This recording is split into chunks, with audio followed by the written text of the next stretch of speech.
আজকের জাতীয় সংসদের অধিবেশন কক্ষ এক ভিন্ন ধরনের এবং অভূতপূর্ব রাজনৈতিক উত্তেজনার মুখর হয়ে ওঠে। প্রিয় সরকারি চাকুরিজীবী ভাই ও বোনেরা, আজকের সকালের আপডেট নিউজে আপনাদের স্বাগতম। যারা আমাদের চ্যানেলে নতুন তারা এখনই চ্যানেলটি সাবস্ক্রাইব করুন, আর হ্যাঁ, অবশ্যই কমেন্ট করে জানাবেন আপনারা কে কোন জেলা থেকে আমাদের ভিডিওটি দেখছেন। তবে চলুন কথা না বাড়িয়ে আজকের সর্বশেষ সংবাদটি জেনে নিন। যখন দেশের লক্ষ লক্ষ সরকারি চাকুরিজীবীদের বহুল প্রতীক্ষিত এবং প্রাণের দাবি নতুন পে স্কেল বা নবম বেতন কাঠামো বাস্তবায়ন নিয়ে সরাসরি এবং অত্যন্ত জোরালো প্রশ্নের মুখোমুখি হন বর্তমান সরকারের মাননীয় অর্থমন্ত্রী। পুরো ঘটনাটিকে কেন্দ্র করে দেশের সর্বোচ্চ আইনসভার সংসদে একদিকে যেমন বর্তমান সময়ের সামষ্টিক অর্থনৈতিক নীতির জটিল বাস্তবতা এবং সীমাবদ্ধতাগুলো স্পষ্টভাবে উঠে আসে, ঠিক অন্যদিকে তেমনি সাধারণ মানুষের দৈনন্দিন জীবনযাত্রার চরম চাপ, সরকারি চাকুরিজীবীদের ঘাড়ে চেপে বসা ভয়াবহ মূল্যস্ফীতি এবং বেতন কাঠামোর দীর্ঘদিনের অমীমাংসিত ইস্যুটি আবারও জাতীয় আলোচনার একেবারে কেন্দ্রবিন্দুতে চলে আসে। এই আলোচনায় তরুণ এবং প্রতিবাদী রাজনৈতিক মুখ সংসদ সদস্য হাসনাত আবদুল্লার তীক্ষ্ণ এবং অত্যন্ত যুক্তিনির্ভর বক্তব্য সংসদকে আরও প্রাণবন্ত, বাস্তবমুখী এবং একই সঙ্গে বিতর্কিত করে তোলে। আজকের সংসদ অধিবেশনের শুরু থেকেই দিনটির পরিবেশ ছিল অন্য যে কোনো দিনের চেয়ে কিছুটা ব্যতিক্রমী। অন্যান্য দিনের মতো আজকেও মূলত সরকারি চাকুরিজীবীদের বেতন কাঠামো, দেশের সার্বিক মূল্যস্ফীতি এবং আসন্ন নতুন অর্থবছরের বিশাল বাজেট পরিকল্পনা নিয়ে সাধারণ এবং রুটিন মাফিক আলোচনা চলছিল।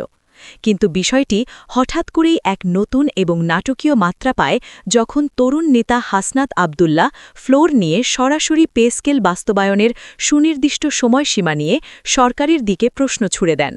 তার প্রশ্ন ছিল অত্যন্ত স্পষ্ট, ভাষাগত দিক থেকে সরল, কিন্তু রাজনৈতিক এবং প্রশাসনিকভাবে অত্যন্ত তাৎপর্যপূর্ণ ও গুরুত্বপূর্ণ। তিনি সরাসরি অর্থমন্ত্রীর চোখের দিকে তাকিয়ে জানতে চান, সরকারি চাকুরিজীবীদের বহুল প্রত্যাশিত নতুন পে স্কেল ঠিক কবে থেকে কার্যকর হবে এবং এটি দেশের খেটে খাওয়া সরকারি কর্মচারীদের বাস্তব জীবনের পাহাড়সম অর্থনৈতিক চাপ কমাতে ঠিক কতটা কার্যকর ভূমিকা রাখবে। তার এই বক্তব্যের সময় তিনি দেশের বর্তমান অর্থনৈতিক বাস্তবতার এক নির্মম এবং নিখুঁত চিত্র পুরো দেশবাসীর সামনে তুলে ধরেন। তিনি অত্যন্ত আক্ষেপের সাথে বলেন যে বর্তমান বাজারে নিত্য প্রয়োজনীয় প্রত্যেকটি পণ্যের দাম জ্যামিতিক হারে বৃদ্ধি পেয়েছে। এর পাশাপাশি পরিবহন ব্যয় বৃদ্ধি, লাগামহীন বাসা ভাড়া এবং চিকিৎসা খরচের যে ঊর্ধ্বগতি তৈরি হয়েছে, এই সব কিছু মিলিয়ে সাধারণ সরকারি চাকুরিজীবীদের জীবন এখন অনেকটাই চরম অর্থনৈতিক চাপের মধ্যে পিষ্ট হচ্ছে বলে তিনি দ্ব্যর্থহীন কণ্ঠে উল্লেখ করেন।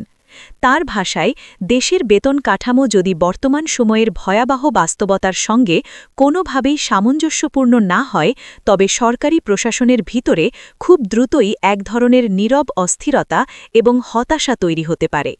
আর এই হতাশা এবং ক্ষোভ যদি একবার প্রশাসনের রন্ধ্রে রন্ধ্রে ছড়িয়ে পড়ে, তবে তা দীর্ঘমেয়াদে রাষ্ট্রীয় সেবার মান এবং সরকারের সার্বিক উন্নয়ন কার্যক্রমের উপর এক ভয়াবহ নেতিবাচক প্রভাব ফেলতে পারে। তিনি আরও যোগ করেন যে গত পে স্কেলের পর দীর্ঘ কয়েক বছরে দেশের অর্থনীতিতে অনেক পরিবর্তন এসেছে। টাকার মান কমেছে, কিন্তু চাকুরিজীবীদের আয় সেই অনুপাতে একটুও বাড়েনি। বিশেষ করে নিচের সারির গ্রেডের কর্মচারীরা আজ রীতিমতো মানবেতর জীবনযাপন করছেন। এই যৌক্তিক এবং বাস্তবসম্মত প্রশ্নগুলো যখন তিনি একের পর এক অত্যন্ত সাহসিকতার সাথে সংসদে উত্থাপন করেন, তখন পুরো সংসদ কক্ষে পিনপতন এবং এক ধরনের গভীর নীরবতা নেমে আসে।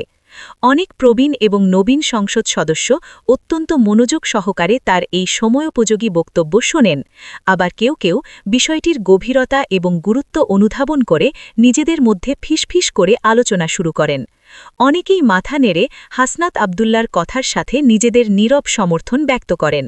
সংসদের এই উত্তেজনাকর এবং ভারী পরিবেশের পর অর্থমন্ত্রী তার নির্ধারিত বক্তব্য দিতে নিজ আসন থেকে উঠে দাঁড়ান এবং পরিস্থিতিকে অত্যন্ত শান্ত, যৌক্তিক এবং ব্যাখ্যামূলকভাবে সবার সামনে উপস্থাপন করার আপ্রাণ চেষ্টা করেন।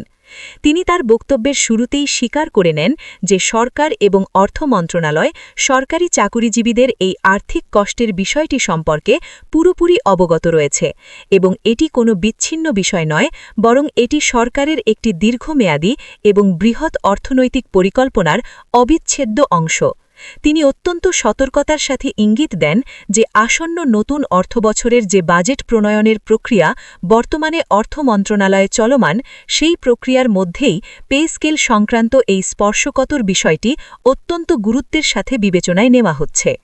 একই সঙ্গে দেশের অর্থনীতির ওপর হঠাৎ করে যাতে কোনো বিশাল চাপ না পড়ে, সেজন্য এটিকে একবারে নয় বরং ধাপে ধাপে বাস্তবায়নের একটি নিরাপদ পথ বা রূপরেখা তৈরি করা হচ্ছে।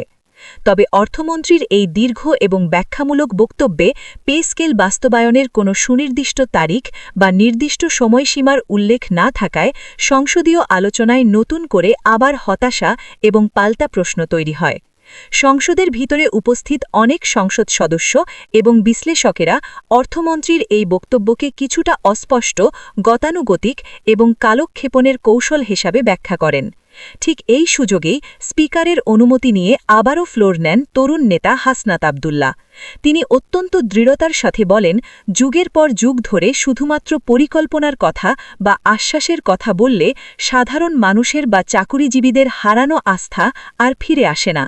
এখন আর কোনো ফাঁকা বুলির সময় নেই। এখন প্রয়োজন একটি স্পষ্ট রোডম্যাপ এবং সেই রোডম্যাপ বাস্তবায়নের দৃশ্যমান অগ্রগতি।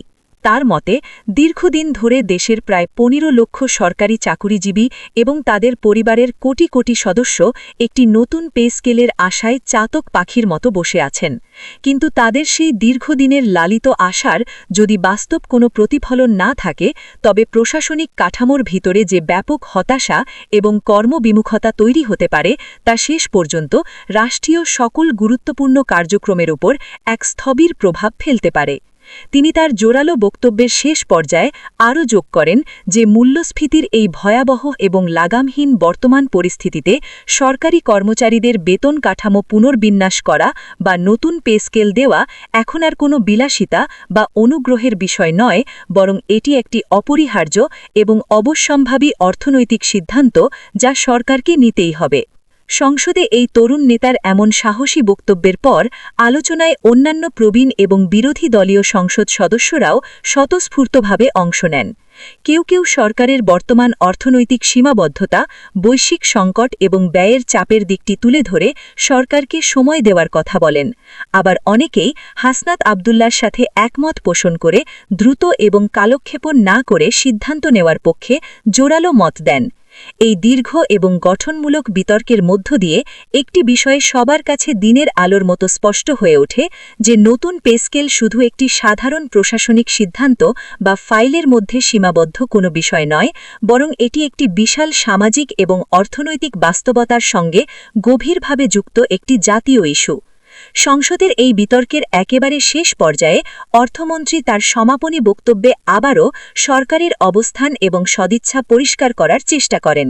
তিনি সংসদকে আশ্বস্ত করে বলেন, দেশের সামগ্রিক অর্থনৈতিক স্থিতিশীলতা বজায় রেখে মূল্যস্ফীতিকে নতুন করে উস্কে না দিয়ে এবং আগামী বাজেটের বিশাল সীমাবদ্ধতাগুলোকে বিবেচনায় রেখেই সরকার এই বিষয়ে অত্যন্ত ইতিবাচক একটি সিদ্ধান্ত নেবে। তিনি চাকুরিজীবীদের উদ্দেশ্যে আশ্বাস দেন যে আগামী বাজেটে এই পে স্কেলের বিষয়ে একটি বড় ধরনের এবং ইতিবাচক অগ্রগতি দেশবাসী দেখতে পাবে। রাজনৈতিক এবং অর্থনৈতিক বিশ্লেষকেদের মতে আজকের সংসদে আলোচিত এই পে স্কেল বাস্তবায়নের বিষয়টি শুধু কয়েক হাজার টাকা বেতন বৃদ্ধির সাধারণ কোনো বিষয় নয়, বরং এটি দেশের সামগ্রিক অর্থনৈতিক নীতির একটি অত্যন্ত গুরুত্বপূর্ণ এবং সংবেদনশীল অংশ। দেশের বর্তমান মূল্যস্ফীতি, সরকারের রাজস্ব আয়ের লক্ষ্যমাত্রা, ক্রমবর্ধমান বাজেট ঘাটতি এবং উন্নয়ন ব্যয়ের সঙ্গে এই বেতন বৃদ্ধির বিষয়টি সরাসরি সম্পর্কিত। তাই সরকারকে এখানে আবেগ দিয়ে নয়, বরং অত্যন্ত সতর্কতার সাথে এবং হিসাব নিকাশ করে ধাপে ধাপে সিদ্ধান্ত নিতে হবে, যাতে করে অর্থনীতিতে কোনো নতুন বিপর্যয় নেমে না আসে। ভিডিওটি খুবই জরুরি, তাই দয়া করে সবার সাথে ভিডিওটি শেয়ার করতে ভুলবেন না। আর নতুন ভিডিও আপডেট পেতে এখনই চ্যানেলটি সাবস্ক্রাইব করুন।